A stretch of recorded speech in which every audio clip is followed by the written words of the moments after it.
Hello friends, நாம் இன்னைக்கு குபர்நெட்டிஸில் services பற்றி பார்க்க போகிறோம். ரொம்ப ஸ்பெசிஃபிக்காக கிளஸ்டர் ஐபி அப்படின்னா என்ன அப்படிங்கிறத பற்றி பார்க்க போகிறோம். ஸோ கிளஸ்டர் ஐபியை பற்றி நம்ம தெரிஞ்சுக்கிறதுக்கு முன்னாடி சர்வீஸ்னா என்ன, சர்வீஸ் நமக்கு ஏன் தேவைப்படுது அப்படிங்கிற பாயிண்ட்டை நம்ம ஃபஸ்ட்டு அண்டர்ஸ்டாண்ட் பண்ணணும். இப்போ ஒரு சர்வீஸ் நமக்கு ஏன் தேவைப்படுது? இப்போ பார்த்தீங்கன்னா நமக்கு ஒவ்வொரு பாடுக்குமே ஒரு ஸ்பெசிஃபிக் ஐபி அலோகேட் ஆகுது இல்லைங்களா? ஸோ இதை நம்ம அண்டர்ஸ்டாண்ட் பண்ணுறதுக்கு நம்ம என்ன பண்ணலான்னா, நம்ம ஒரு பாட் கிரியேட் பண்ணலாம். இப்போ நீங்கள் ஸ்க்ரீனில் பார்க்குறபடி இங்கே ஒரு பாடுடைய ஸ்பெக் இருக்குது. ஸோ இதில் நான் என்ஜின்எக்ஸ் பாட் நான் கிரியேட் பண்ண போகிறேன். ஸோ இதை கிரியேட் பண்ணும்போது என்ன நடக்குது அப்படிங்கிறத நம்ம கவனிக்கலாம். ஸோ நான் என்ன பண்ணுறேன்னா, இந்த பாடை இங்கே காப்பி பண்ணுறேன். ஸோ இப்போ இந்த பாடை நம்ம எக்ஸிக்யூட் பண்ணலாம். kubectl apply -f nf nginx pod. ஓகேங்களா? ஸோ இப்போ ஒரு பாடு கிரியேட் ஆயிடுச்சு. நான் என்ன பண்ணுறேன்னா kubectl get pods அப்படின்னு போடுறேன். ஸோ இப்போ இந்த பாடு பார்த்தீங்கன்னா ரன் ஆகிட்டு இருக்கு. இப்போ நான் என்ன பண்ணுறேன்னா -o wide அப்படின்னு போடும்போது இந்த பாடுக்கான ஐபி அட்ரஸ் வருது இல்லைங்களா? ஸோ இந்த பாடுக்கான நேமும் நம்ம இங்கே பார்க்க முடியுது. ஓகேவா? ஸோ நம்ம இங்கே இந்த பாடுக்கான ஐபி பார்க்க முடியுது இல்லைங்களா? 10.12.0.10 அப்படிங்கிற ஐபியில் இந்த அப்படிங்கிற ஐபி இந்த பாடுக்கு அசைன் ஆயிருக்கு. இப்போ நான் என்ன பண்ணுறேன்னா இந்த பாடை நான் கில் பண்ணுறேன். kubectl delete pod nginx -pod. ஓகேங்களா? ஸோ இந்த பாடு இப்போ டெலீட் ஆயிடுச்சு. நம்ம என்ன பண்ணலான்னா இதே பாடுடைய யாமலை திருப்பியும் எக்ஸிக்யூட் பண்ணலாம். ஸோ இப்போ பாடு கிரியேட் ஆயிடுச்சு இல்லைங்களா? ஸோ இப்போ இந்த பாடுடைய டீட்டெயில்ஸை நம்ம பார்க்கலாம். ஸோ பாடு ரன்னிங் ஸ்டேட்டில் வந்துருச்சு. இப்போ பாருங்க ஐபி அட்ரஸ் பார்த்தீங்கன்னா 10.12.0.11 அப்படின்னு மாறிடுச்சு. ஸோ முன்னாடி நம்ம பாடை ரன் பண்ணப்போ 10.12.0.10 இருந்துச்சு. ஆனால் இப்போ அது 11 மாறிடுச்சு. அப்படின்னா இந்த பாடு டெஸ்ட்ராய் ஆகிட்டு புதுசாக ரீக்ரியேட் ஆகும்போது வித்தியாசமான ஐபிஸ் ஜென்ரேட் ஆகிறத பார்க்குறோம். இப்போ பாடுக்கு ஒரு ஐபி அசைன் ஆகுது. ஆனால் அந்த ஐபி பார்த்தீங்கன்னா ஒரு ஸ்டாட்டிக் ஐபியா இருக்காது. அது எஃபிமெரல் இன் நேச்சர், அதாவது அது டெம்பரவரிலி அசைன்டு. அது டெஸ்ட்ராய் ஆகும்போது புது ஐபி கிரியேட் ஆயிருது. இப்போ பாருங்களேன், இது ஒரு இஷ்யூ இல்லைங்களா? என்ன இஷ்யூனா, நீங்க ஒரு பாடை இதனுடைய ஐபியை வச்சு ரெஃபர் பண்றது ஒரு சேஃபான வே கிடையாது. ஏன்னா அந்த பாடு டெஸ்ட்ராய் ஆயிட்டு புதுசா அந்த பாடு ரீக்ரியேட் ஆகுது அப்படின்னா அதுக்கு வேறொரு ஐபி வந்துடுது. அப்படின்னா இந்த சினாரியோவை எப்படி அட்ரஸ் பண்றது? இதை அட்ரஸ் பண்ணோம்னா நமக்கு ஒரு ஸ்டாட்டிக்கான ஒரு ஐபி ஒன்று தேவைப்படுது இல்லைங்களா? ஸோ இங்கே தான் சர்வீஸ் பிக்சருக்குள்ள வருது. அப்போ சர்வீஸுக்கு பார்த்தீங்கன்னா ஒரு ஸ்டாட்டிக்கான ஒரு ஐபி இருக்கு. இந்த ஐபி பாடுடைய எல்லா ஐபிஸையும் பாயிண்ட் பண்ணிக்குது. இந்த சர்வீஸுக்கு என்ன தெரியும் அப்படின்னா, ஒருவேளை ஒரு பாடு டெஸ்ட்ராய் ஆயிட்டு புதுசா ரீக்ரியேட் ஆகுதுன்னா அந்த பாடுடைய ஐபி என்ன அப்படிங்கிற இன்ஃபர்மேஷனும் இந்த சர்வீஸுக்கு தெரியும். அப்படின்னா நம்ம மல்டிபிள் பார்ட்ஸை அல்லது ரிப்ளிகாஸ் ஆஃப் பார்ட்ஸை நம்ம பாயிண்ட் பண்றதுக்கு ஒரு ஸ்டாட்டிக் ஐபி நமக்கு இருந்தால் தான் சேஃப் இல்லைங்களா? ஸோ இந்த கான்டெக்ட்ல தான் நமக்கு சர்வீஸ் அப்படிங்கிறது வருது. மேலும் சர்வீஸ்னால நமக்கு நிறைய அட்வான்டேஜஸ் இருக்கு. இன்னொரு அட்வான்டேஜ் என்னன்னு பார்த்தீங்கன்னா, நமக்கு லோட் பேலன்சிங் பண்ண முடியுது இல்லைங்களா? ஏன்னா ஒரே ஸ்பாடை அது கண்டினியூஸாக ஹிட் பண்ணுறதுக்கு பதிலாக இப்போ மல்டிபிள் பார்ட்ஸ் இருக்கிறனால அதை டிராஃபிக்கை ஈவனாக ஸ்பிளிட் பண்ணுறதுக்கு இந்த சர்வீஸ் யூஸ்ஃபுல்லாக இருக்கும். இன்னொரு அட்வான்டேஜ் என்னன்னா, இந்த சர்வீஸை நம்ம உள்ள கொண்டு வரனால நம்முடைய பார்ட்ஸ் பார்த்தீங்கன்னா அது லூஸ்லி கப்புல்டாக இருக்கும். எந்த பாடுமே நம்ம பிசிக்கலா அதனுடைய ஐபியை வச்சு நம்ம ரெஃபர் பண்ண வேண்டியதில்லை. அப்ப பாருங்க, சர்வீஸினுடைய அட்வான்டேஜ் அதுதான். அதாவது ஒரு ஸ்டாட்டிக் ஐபியை ஃப்ரண்ட் எண்டா யூஸ் பண்ணி அந்த ஐபி வழியா மற்ற பார்ட்ஸை நம்மளால கம்யூனிகேட் பண்ண முடியுது. இப்போ கிளஸ்டர் ஐபி அப்படிங்கிற கான்செப்டுக்கு வரலாம். இப்போ கிளஸ்டர் ஐபி அப்படின்னு சொன்னா it is an IP or it is a service that is accessible within the cluster. அதாவது இந்த cluster IP அந்த பர்டிகுலர் கிளஸ்டருக்கு உள்ள மட்டும்தான் வேலை செய்யும். அதாவது வெளியில இருந்துட்டு உங்களால இந்த கிளஸ்டர் ஐபியை அல்லது இந்த கிளஸ்டர் ஐபி சர்வீஸை ஆக்சஸ் பண்ண முடியாது. அப்போ நீங்கள் இந்த சர்வீஸ் கிளஸ்டர் ஐபி சர்வீஸை ஆக்சஸ் பண்ணணும்னா நீங்கள் ஒரு நோடுக்குள்ளே இருந்தீங்கன்னா தான் அதை ஆக்சஸ் பண்ண முடியும். நீங்கள் எக்ஸ்டர்னலாக இந்த இந்த சர்வீஸை உங்களால் ஆக்சஸ் பண்ண முடியாது. இப்போ இது எப்படி வேலை செய்யுது அப்படிங்கிறத நம்ம பார்க்கலாம். ஃபார் எக்ஸாம்பிள் நம்ம கிட்ட வந்து ஒரு 2 பாடை நீங்கள் இமேஜின் பண்ணிக்கோங்க. பாட் 1, பாட் 2. இந்த 2 பாடுமே ஒரு நோட் 1, நோட் 2 அப்படிங்கிற ஒரு 2 டிஃப்ரெண்ட் நோட்ஸில் ஓடுது. இப்போ இந்த பாடுக்கு பார்த்தீங்கன்னா ஒரு போர்ட் எக்ஸ்போஸ் ஆயிருக்கு. ஸோ அந்த பாடோடைய போர்ட் வந்து நம்ம ஃபார் எக்ஸாம்பிள் போர்ட் 18 நம்ம டிஃபால்ட் போர்ட் நம்ம வச்சுக்கலாம்.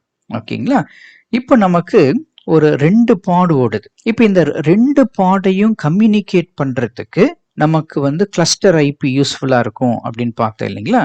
இப்போ பாருங்க, இதுதான் ஒரு கிளஸ்டர் ஐபி. இப்போ பாடுக்கு எப்படி இண்டிவிஜுவல் ஐபி அட்ரஸஸ் இருக்கோ அதே மாதிரி இந்த கிளஸ்டர் ஐபிக்கும் இந்த கிளஸ்டர் ஐபி சர்வீஸுக்கும் ஒரு டெசிக்னேட்டட் அல்லது ஸ்பெசிபிக் ஐபி அட்ரஸ் இருக்கு. மேலுமா இந்த கிளஸ்டர் ஐபியை ஆக்சஸ் பண்றதுக்கு வெறுமனே ஐபி இருந்தா மட்டும் போதாது, இதை ஆக்சஸ் பண்றதுக்கான போர்ட்டும் தேவை இல்லைங்களா? அப்படின்னா இந்த சர்வீஸுக்கு ஒரு போர்ட்டும் அங்க அசைன் பண்ண வேண்டியது முக்கியம். அப்படின்னா நம்ம என்ன பண்ணுவோம்னா இந்த கிளஸ்டர் ஐபி சர்வீஸுடைய ஐபியை யூஸ் பண்ணி இந்த போர்ட்டை கான்டாக்ட் பண்றோம். இந்த போர்ட்ல கான்டாக்ட் பண்ண உடனே இந்த கிளஸ்டர் ஐபி சர்வீஸ் என்ன பண்ணும்னா டிராஃபிக்கை எந்த பாடோட இது அசோசியேட் ஆகிருக்கோ அந்த பாடுக்கு வந்து அது கம்யூனிகேட் பண்ணும். ஒருவேளை ஏதாவது ஒரு பாடு வந்து டெஸ்ட்ராய் ஆகிட்டு புதுசாக ரீக்ரியேட் ஆகுதுன்னா இந்த கிளஸ்டர் ஐபி சர்வீஸ்க்கு தெரியும் எந்த பாடு வந்து டெலீட் ஆயிடுச்சு, எந்த பாடு நியூலி கிரியேட்டட் அப்படிங்கிற இன்ஃபர்மேஷன் எல்லாம் இந்த கிளஸ்டர் ஐபி தெரிஞ்சு வச்சிருக்கும். இப்போ இந்த கிளஸ்டர் ஐபி சம்பந்தமா நமக்கு ஒரு 2 முக்கியமான கேள்வி வருது. என்ன கேள்வி வருதுன்னா, இந்த கிளஸ்டர் ஐபி சர்வீஸுக்கு எந்த பாடுக்கு இந்த ரெக்வஸ்ட் அனுப்பணும் அப்படிங்கிறது எப்படி தெரியும் அப்படின்னு ஒரு கேள்வி வருது இல்லைங்களா? இப்போ இந்த ஃபர்ஸ்ட் கேள்விக்கான ஆன்சரை நம்ம பார்க்கலாம். இப்போ பாருங்களேன், இப்போ நம்ம ஒரு டிப்ளாய்மெண்ட் யாமல் நம்ம எழுதியிருக்கோம். ஸோ இந்த டிப்ளாய்மெண்ட் யாமல்ல நம்ம கோ த்ரூ பண்ணிட்டு அதுக்கப்புறம் நம்ம சர்வீஸுக்கு நம்ம போகலாம். இப்போ இந்த டிப்ளாய்மெண்ட் யாமல்ல பார்த்தீங்கன்னா நம்ம என்ன பண்ணியிருக்கோம்னா ஒரு என்ஜின்எக்ஸ் ஒரு இமேஜ் நம்ம டிப்ளாய் பண்ண போகிறோம். ஸோ இதில் பார்த்தீங்கன்னா 2 ரீப்ளிகா வேணும் அப்படின்னு சொல்லிட்டோம். ஸோ அந்த இமேஜ் சம்மந்தப்பட்ட இன்ஃபர்மேஷனை ப்ரொவைட் பண்ணிட்டோம். நம்ம இங்கே போர்ட்டை வந்து ஸ்பெசிஃபை பண்ணல, ஏன்னா பை டிஃபால்ட் வந்து இன்ஜின்எக்ஸ் வந்து போர்ட் 80ல் ஓடும். அதனால் இந்த கண்டெய்னர் போர்ட்டை நம்ம ஸ்பெசிஃபை பண்ணலை. ஆனால் நம்ம ஒருவேளை நம்ம வந்து ஒருவேளை யூசர் டிஃபைன்டு போர்ட்ஸு இல்லை அது டிஃபால்ட் போர்ட் இல்லைன்னா நம்ம இங்கே போர்ட் இன்ஃபர்மேஷனையும் இந்த கண்டெய்னரில் நம்ம ஸ்பெசிஃபை பண்ணுவோம். இப்போ பார்த்தீங்கன்னா இப்போ இந்த லேபிளும் மேட்ச் ஆகுது. ஸோ அதனால் பார்த்தீங்கன்னா இன்ஜின்எக்ஸ் டிப்ளாய்மெண்ட் வந்து பக்காவாக ஒர்க் ஆகும். ஸோ நம்ம ஃபஸ்ட்டு என்ன பண்ணலான்னா இந்த கண்டென்ட்டை எடுத்து நம்ம ஃபஸ்ட்டு நம்முடைய குபர்நெட்டிஸ் மாஸ்டர் நோடில் எக்ஸிக்யூட் பண்ணி இது ஒர்க் ஆகுதாங்கிறத ஃபஸ்ட்டு செக் பண்ணலாம். ஸோ நமக்கு வந்து இங்கே nginx deployment.yaml அப்படிங்கிற ஃபைல் இருக்குது. ஸோ இப்போ நான் என்ன பண்ணுறேன்னா kubectl apply -f nginx -deployment.yaml ஓகேங்களா? ஸோ இப்போ டிப்ளாய்மெண்ட் வந்து கிரியேட் ஆயிடுச்சு. இப்போ நம்ம என்ன பண்ணலான்னா kubectl get pods ஓகேங்களா? இப்போ பாருங்க நமக்கு வந்து 2 பாடு வந்து கிரியேட் ஆயிடுச்சு இல்லையா? இப்போ நம்ம இந்த பாடுக்கு தான் நம்ம என்ன பண்ண போறோங்க, நம்ம சர்வீசஸ் கிரியேட் பண்ண போறோம். அதாவது இந்த 2 பாடுக்கு. அப்படின்னா ஃபர்ஸ்ட் குவெஸ்டின்ல நம்ம என்ன பார்த்தோம்னா ஒரு சர்வீஸ்க்கு எந்த பாடுக்கு இந்த ரெக்வெஸ்ட்டை ஃபார்வர்ட் பண்றதுங்கிறது எப்படி தெரியும் அப்படின்னு ஒரு கேள்வி கேட்டோம் இல்லைங்களா?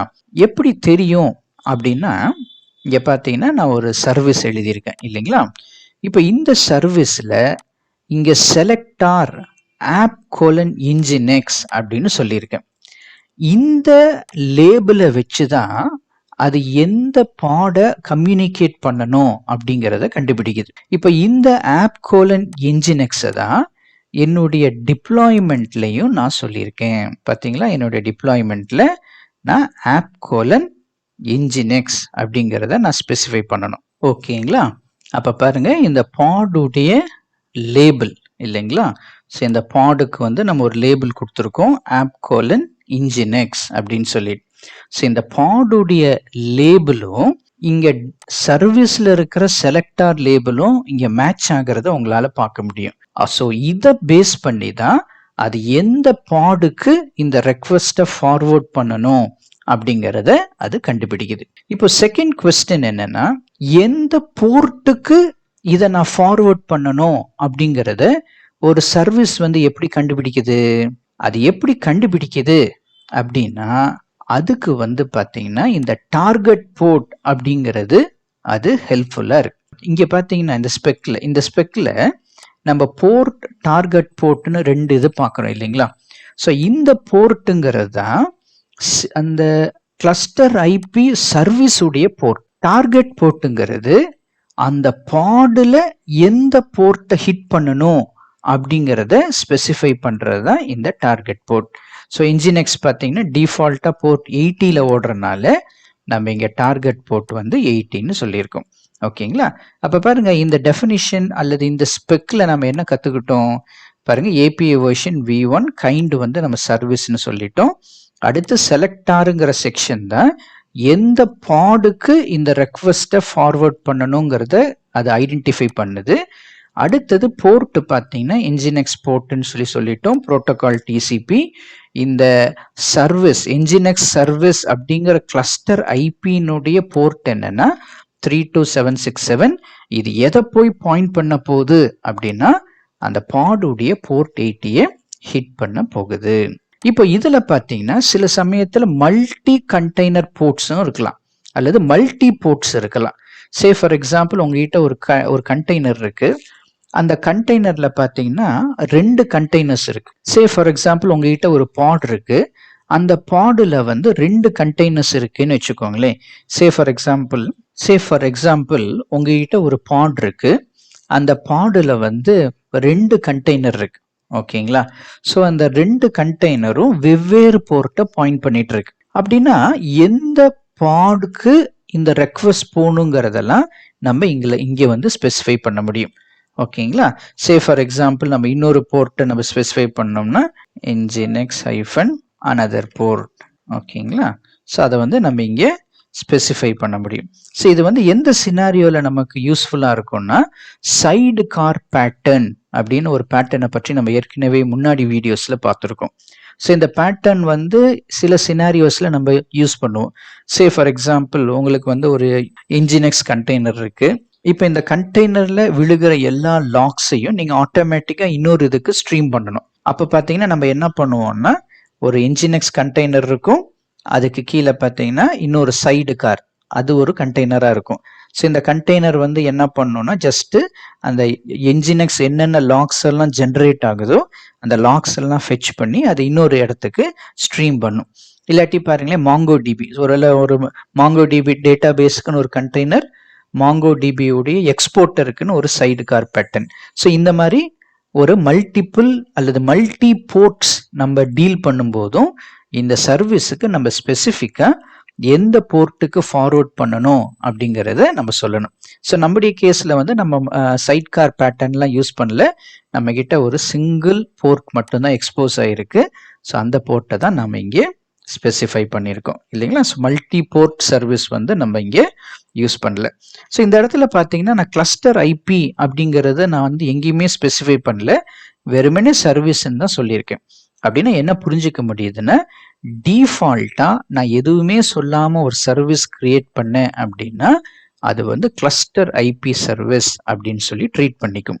ஒருவேளை நான் கிளஸ்டர் ஐபி நன் அப்படின்னு ஸ்பெசிஃபை பண்ணேன்னா அது வந்து ஹெட்லெஸ் சர்வீஸ் அப்படின்னு ட்ரீட் பண்ணும். ஸோ அதை பற்றி நம்ம இன்னொரு சமயத்தில் பார்க்கலாம். ஸோ இப்போ நம்ம எதுவுமே ஸ்பெசிஃபை பண்ணாதனால டிஃபால்ட் சர்வீஸ் டைப் வந்து கிளஸ்டர் ஐபி. ஓகேங்களா?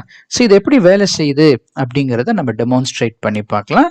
நான் என்ன பண்ணுறேன்னா இதை நான் என்னுடைய நோடுக்கு மாஸ்டர் நோடுக்கு காப்பி பண்ணி இதை எக்ஸிக்யூட் பண்ணலாம். ஓகே, இப்போ நம்ம இதை காப்பி பண்ணியாச்சு. இப்போ நம்ம இதை எக்ஸிக்யூட் பண்ணலாம். kubectl apply -f nginx service.yaml. ஓகேங்களா? ஸோ இப்போ இந்த சர்வீஸ் வந்து கிரியேட் ஆயிடுச்சு. இப்போ kubectl get allனு போட்டோம்னா நமக்கு எல்லா டீட்டெயில்ஸும் வருது. இப்போ இங்கே பார்த்தீங்கன்னா service nginx service cluster IP. இந்த கிளஸ்டர் ஐபிக்குன்னு ஒரு ஐபி கிரியேட் ஆயிருக்கிறத நம்மளால பார்க்க முடியுது. அடுத்தது இதனுடைய போர்ட் பார்த்தீங்களா 32767ன்னு காமிக்குது. இதை இன்னும் கொஞ்சம் நான் சின்னது பண்ணுறேன், உங்களுக்கு கிளியராக தெரியும். பார்த்தீங்களா, இங்கே வந்து service nginx service. So cluster IP type வந்து கிளஸ்டர் ஐபி, அதுக்குன்னு ஒரு ஐபி கிரியேட் ஆயிருக்கிறத பார்க்குறோம். இந்த கிளஸ்டர் ஐபிக்குன்னு ஒரு போர்ட் கொடுத்தோம் இல்லைங்களா 32767. ஸோ இந்த போர்ட்டில் நம்மளால பார்க்க முடியுது. இப்போ இந்த கிளஸ்டர் ஐபி வந்து நம்ம ஏற்கனவே பார்த்தபடி எந்த பாடுக்கு அனுப்பணுங்கிறத அது டிசைட் பண்ணிக்குது. அதுவே ஆட்டோமேட்டிக்காக இன்டர்னலாக லோட் பேலன்ஸ் பண்ணுது.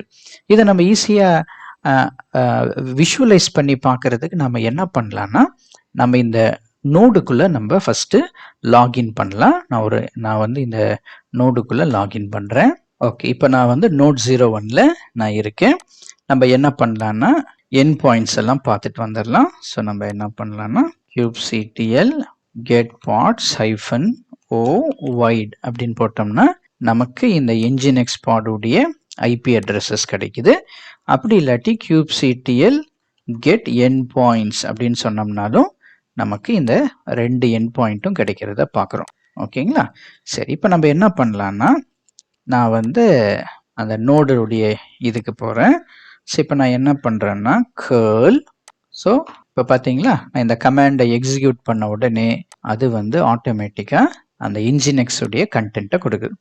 இப்போ நான் என்ன பண்ணுறேன்னா அடுத்ததையும் போடுறேன். ஸோ அடுத்தது வந்து 11 இல்லைங்களா, 1.11. ஸோ 1.11 இப்போ பாருங்க, அது போட்டாலும் எனக்கு கரெக்டாக இந்த டேட்டா வருது. இப்போ நம்ம என்ன பண்ணலான்னா நம்முடைய மாஸ்டர் நோடில் kubectl it exec நம்ம ஒரு nginx பாடுக்குள்ளே நம்ம லாகின் பண்ணிடலாம். ஸோ நம்ம லாகின் பண்ணிவிட்டு நம்ம சில சேஞ்சஸ் பண்ணலாம். ஸோ இப்போ நான் வந்து அந்த பாடுக்குள்ளார லாகின் பண்ணிட்டேன். ஸோ இதில் வந்து பார்த்தீங்கன்னா நமக்கு cd user share nginx இதுக்குள்ளார HTML அப்படின்னு ஒரு ஃபோல்டர் இருக்கு இல்லைங்களா. ஸோ இந்த ஃபோல்டரில் நான் என்ன பண்ணுறேன்னா index.html. இப்போ வந்து நமக்கு index.html அப்படிங்கிறது தான் நமக்கு டிஸ்பிளே ஆகிட்டு இருக்கு இல்லைங்களா. இப்போ நான் என்ன பண்ணுறேன்னா echo I am from 10.12.1.11. So அதை வந்து index.html அப்படின்னு நான் வந்து ஓவர் ரைட் பண்ணிட்டேன். ஓகேங்களா. இப்போ நான் cat index.htmlனு போட்டேன்னா இந்த கண்டென்ட் மட்டும்தான் இருக்கு. இப்போ பார்த்தீங்கன்னா அதாவது இந்த 10.12.11ல் I am here அப்படிங்கிற மாதிரி இருக்கு. I am in 10.12.1.11. சாரி, இதில் வந்து பார்த்தீங்கன்னா நமக்கு ஸோ 10.12.0.12ல் வந்து நமக்கு வந்து I am here அப்படிங்கிறது இருக்கு. ஆனால் 10.12.1.11ல் வந்து nginx உடைய டிஃபால்ட் பேஜ் இருக்கு இல்லைங்களா.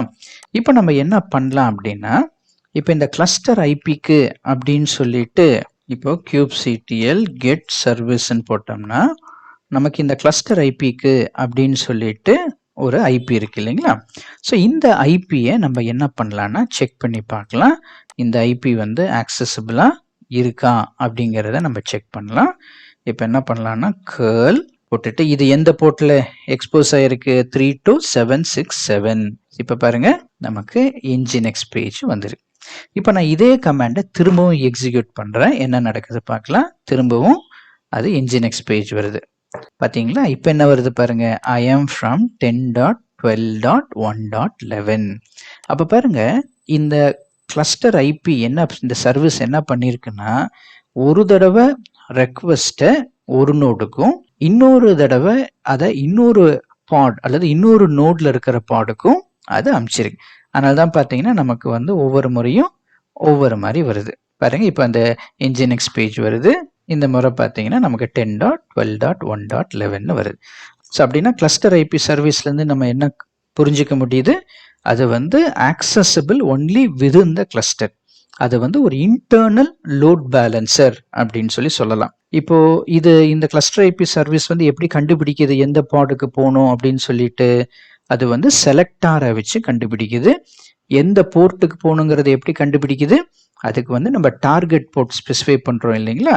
ஸோ அந்த டார்கெட் போர்ட்டை பேஸ் பண்ணி அது எந்த போர்ட்டுக்கு அது ஹிட் பண்ணணும் அப்படிங்கிறத கண்டுபிடிக்குது. ஸோ இதுதான் ஃப்ரெண்ட்ஸ் நம்ம கிளஸ்டர் ஐபியை பற்றி கற்றுக்கிட்டது. உங்களுக்கு இந்த வீடியோ பிடிச்சிருந்தா லைக் பண்ணுங்கள், ஷேர் பண்ணுங்கள். Thank you friends.